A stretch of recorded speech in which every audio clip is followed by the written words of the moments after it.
America is a great country.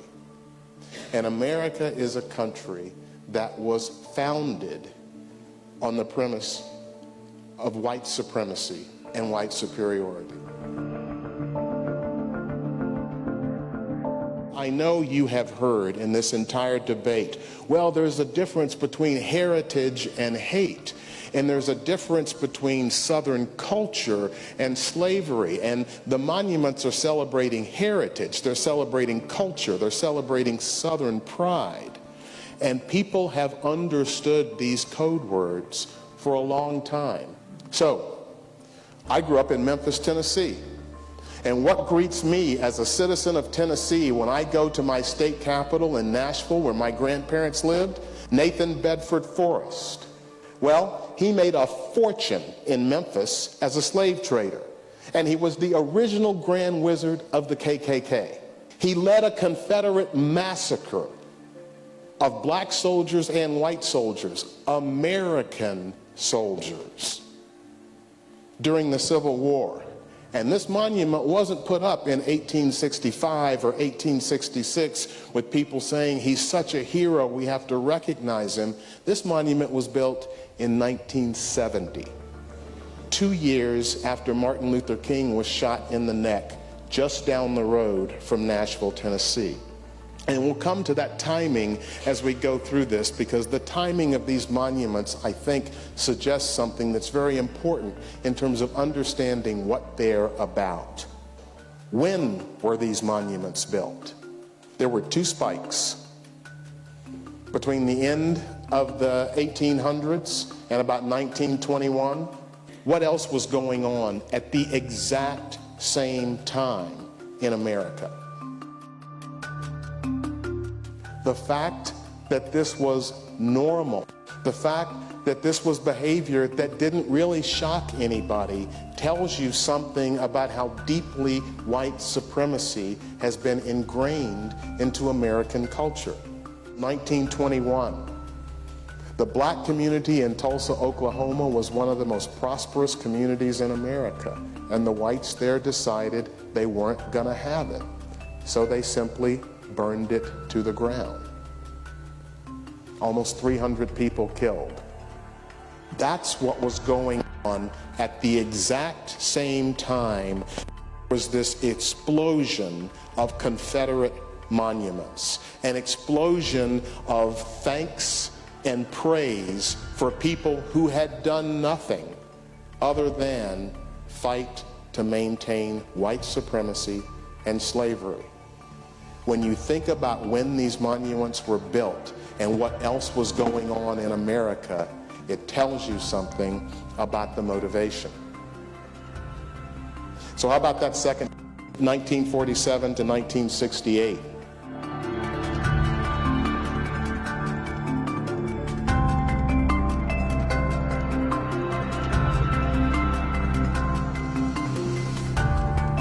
One thing that people forget about our history is that Reconstruction after the Civil War was actually working. There were over 2,000 black elected officials in America. Businesses that blacks were starting to take hold. And in 1877, I think it was Grover, I can't remember the president, but he got elected and basically said, I'm withdrawing the troops.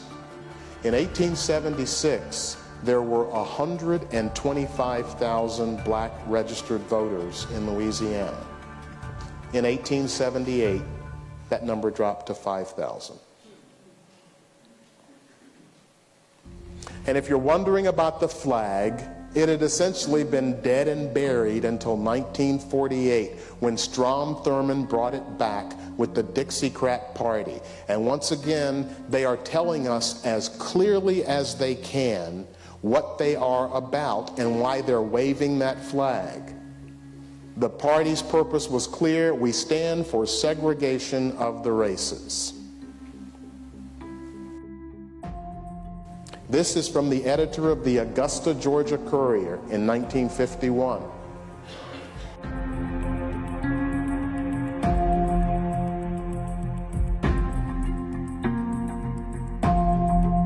Folks, They are saying it as plainly as they can. And yet we are still having a debate in this country about what this stuff means. I am going through this to try and show you the events that were happening at the same time that this second explosion of monuments in the South to Confederate heroes was being built. And then this happened in '63. Segregation today, segregation tomorrow, segregation forever, and just a few weeks later, the Confederate flag was flying over the University of Alabama. And in September of 1963, these 4 girls got blown up in this church. This was the young girl that survived. These are the faces of people watching the bodies being taken out of the church. This is what was happening as the second explosion of Confederate monuments was happening in America. So some of these statues are coming down.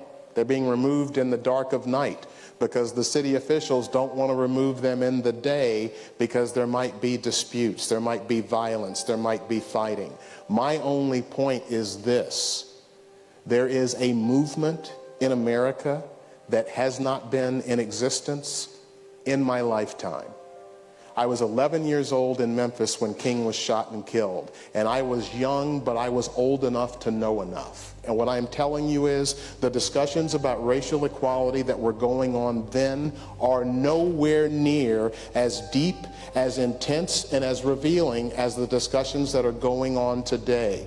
As scared as I feel and as frustrated as I feel with what's going on in this country, there is a part of me that says we are on the cusp of something. This is a freaking tipping point. And it is going to go one way or the other. Taking down these monuments will not cure the problem, but it is at least an indication that we are ready to deal with the truth.